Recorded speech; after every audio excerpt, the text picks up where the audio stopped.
क्या कह रहे हैं गुरुदेव? वर्ष में दर्श नहीं करे, सो भगत साकट ठहराए। कबीर जय गुरु परलोक गमन करे, सीख मानियो शीस। यदि आपके गुरुदेव परलोक गमन कर जाते हैं, सतलोक में चले जाते हैं, पहली बात तो भैया वर्तमान कलयुग की बिचली पीढ़ी में उन आत्माओं के सौभाग्य का कुछ कहा ही नहीं जा सकता जो अपने गुरुजी के रहते सहते अपनी भक्ति सफल करके सतलोक चले जाएंगे। और मान लीजिए किसी कारण से हम यहां रह गए, अभी हमारा समय नहीं आया, भक्ति पूरी हुई नहीं है, और यदि हमसे पहले गुरुदेव सतलोक चले गए, आज जिस रूप में गुरुदेव आए हुए हैं, यदि अपने लोक में चले जाते हैं, प्रस्थान कर जाते हैं सतलोक को, और हम यदि रह जाते हैं, तो उसके बाद हमने क्या सावधानी बरतनी है? कबीर जय गुरु परलोक गमन करे, यानी सतलोक चले जाएं, सीख मानिए शीस।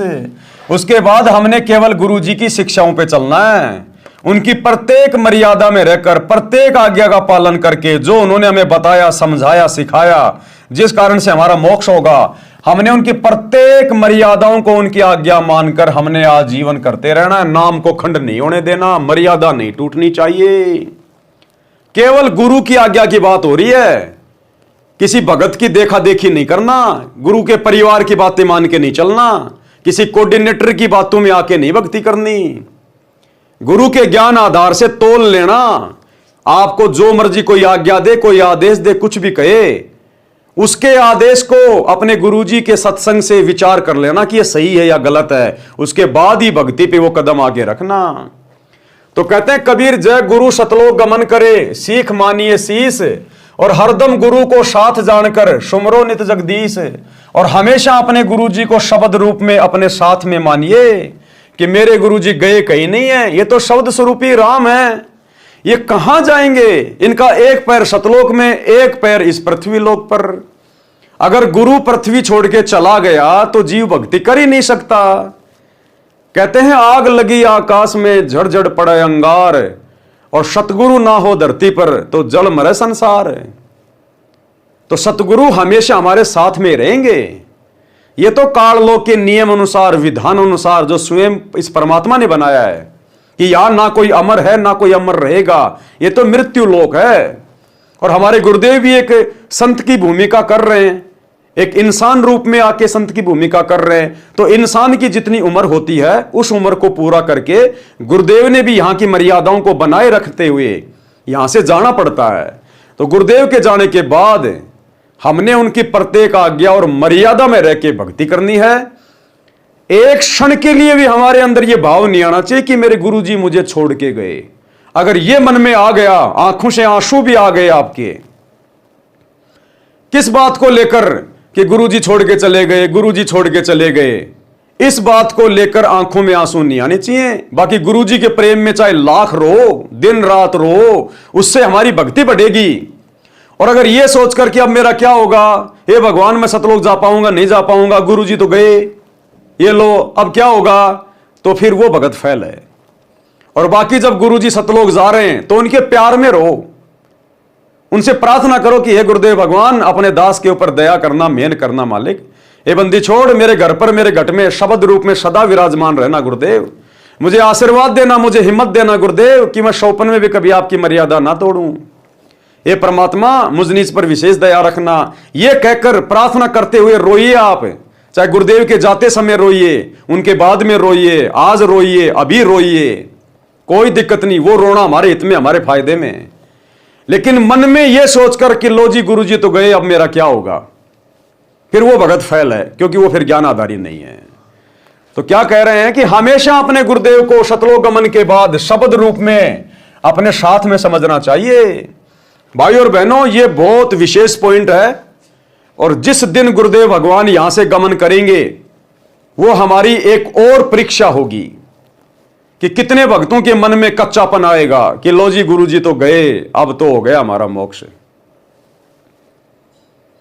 गुरुदेव के जाने के बाद तो भक्तों ने और ज्यादा दृढ़ हो जाना चाहिए कि भैया सतगुरु धरती से प्रस्थान कर गए, अब यदि मर्यादा टूट गई तो कोई नाम शुद्धिकरण काम नहीं करेगा। अब ये ड्रामेबाजी नहीं चलेगी, नाम टूट गया शुद्ध करवा लो, टूट गया शुद्ध करवा लो। अभी तक तो शुद्ध करने वाला धरती पे था, अब सतगुरु चले गए, अब तेरा नाम कहीं शुद्ध नहीं होने वाला अगर मर्यादा तोड़ दी तो उस भगत ने तो मरना मंजूर, लेकिन मर्यादा नहीं टूटने देनी है।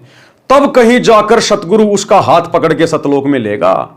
अन्यथा सतगुरु के सतलोक जाने के बाद यदि आप मर्यादा तोड़ते रहे, भक्ति को हल्के में लेते रहे, आपका इस कलयुग की बिजली पीढ़ी में मोक्ष नहीं है। फिर हजारों साल केवल सतगुरु का ज्ञान चलेगा, भक्ति चलेगी, सतयुग जैसा माहौल होगा। अगर मर्यादा तोड़ दी फिर मोक्ष नहीं होगा।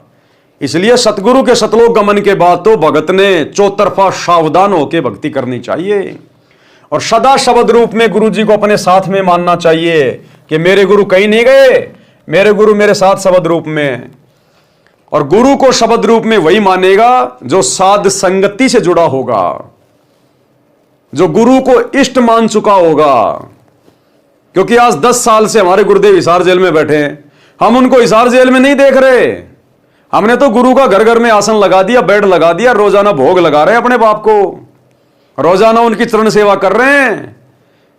हम अपने गुरुजी को अपने से दूर कहीं नहीं देखते, तभी तो मर्यादा में है कि हमारा बाप पल पल देख रहा है, घर में बैठा हुआ है। घर में ऊंची आवाज में भी बात नहीं करते, लड़ाई झगड़ा भी नहीं करते बिल्कुल भी कि पिताजी बैठे हुए हैं। तो इस भाव से तो जब हमने आज ही इस परीक्षा के समय में जैसा गुरु चाहता है, आज ही हमने अपने गुरु को शब्द रूप में मान रखा कि घट ही में गंगा, घट ही में जमुना और घट ही में है जगदीश। जगदीश कौन? हमारे गुरु जी। हम तो आज ही उनको शब्द रूप में मान के भक्ति कर रहे हैं, तभी तो हम मर्यादा नहीं तोड़ रहे, तभी तो हम इन फर्जी आश्रमों में नहीं जाते। आज गुरु जी की गैर हाजिरी में किसी कुपात्र को ज्योति पाठ और दान का पैसा नहीं देते, राजनेताओं की रैलियों में धक्के नहीं खा रहे, गुंडों की सीबीआई जांच का समर्थन नहीं कर रहे, हम किसी की धर्मशाला नहीं बनवा रहे, लड्डू जलेबी बर्फी के चक्कर में आश्रमों में अपने पैर तोड़ने नहीं जाते हम गुरु की गैर हाजिरी में। क्यों? क्योंकि हमें विश्वास है कि गुरु तो मेरे घर पे बैठा है, फिर मैं कहां धक्के खाऊं। अरे मेरा घर आश्रम है, जिसका घर शमशान घाट है वो जाओ उन फर्जी आश्रमों में, जिनका गुरु शब्द रूप में घर नहीं बैठा है वो जाओ उन आश्रमों में, ये सोचकर कि गुरु जी को तो आश्रम में बांध रखा है, वही जाके मिलेंगे गुरु जी। तो हमने तो आज ही गुरु जी को शब्द रूप में मानकर अपने आध्यात्मिक क्रियाएं शुरू कर रखी हैं। इसलिए गुरुदेव के सतलोक गमन के बाद हम सत्सेवकों पे कोई फर्क नहीं पड़ेगा, चाहे गुरु जी सतलोक में रहो चाहे धरती पे रहो, हमें तो पता है कि हमारा बाप शब्द स्वरूपी राम है। अरे हम आज अपने गुरु जी को हाड़मास का थोड़ी मान रहे हैं, हम तो शब्द रूप में मान रहे हैं, तभी तो हम उनका सतगुरु प्रकट दिवस मना रहे हैं। हम गुरु जी का जन्मदिन नहीं मनाते, गुरु के अलावा किसी और को परमात्मा मान के, उस कागज के कबीर को, नकली कबीर को, जून के महीने में कबीर प्रकट दिवस नहीं मनाते। प्रकट केवल एक ही होता है और वो वर्तमान में हो चुका है, सतगुरु रामपाल जी। तो हम तो अपने गुरु जी का प्रकट दिवस मना रहे हैं, हम तो शब्द रूप में मान रहे हैं। गरीब ऐसा सतगुरु हम मिला, तेज पुंज के अंग, झिलमिल नूर जहूर है, नर रूप श्वेत रंग। तो हम आज कहां मान रहे हैं कि हमारे गुरु जी हाड़मास में है? हम तो आज भी उनको शब्द स्वरूपी मान रहे हैं। हम तो रोज नित्य नियम कर रहे हैं कि हमारे गुरु जी का शरीर है नहीं, ये दिखाई देने वाला शरीर हाड़मास का नहीं है, नूरी है, तेज पुंज का है। तभी तो हम उनका प्रकट दिवस मना रहे हैं, क्योंकि जो प्रकट होता है उसका हाड़मास का शरीर नहीं होता। जो अपने गुरु को मां के गर्भ से जन्म लिया हुआ मानेगा वो सतगुरु का कभी प्रकट दिवस नहीं मनाएगा। तो हम सत्सेवक तो सतगुरु का 8 सितंबर के दिन प्रकट दिवस मनाते हैं, उनको प्रकट हुआ जानकर। तो प्रकट कौन होगा? जो शब्द स्वरूपी होगा। तो हमने तो आज ही गुरु जी को घर में शब्द स्वरूपी मान के विराजमान कर लिया, अपने घर में और घट में।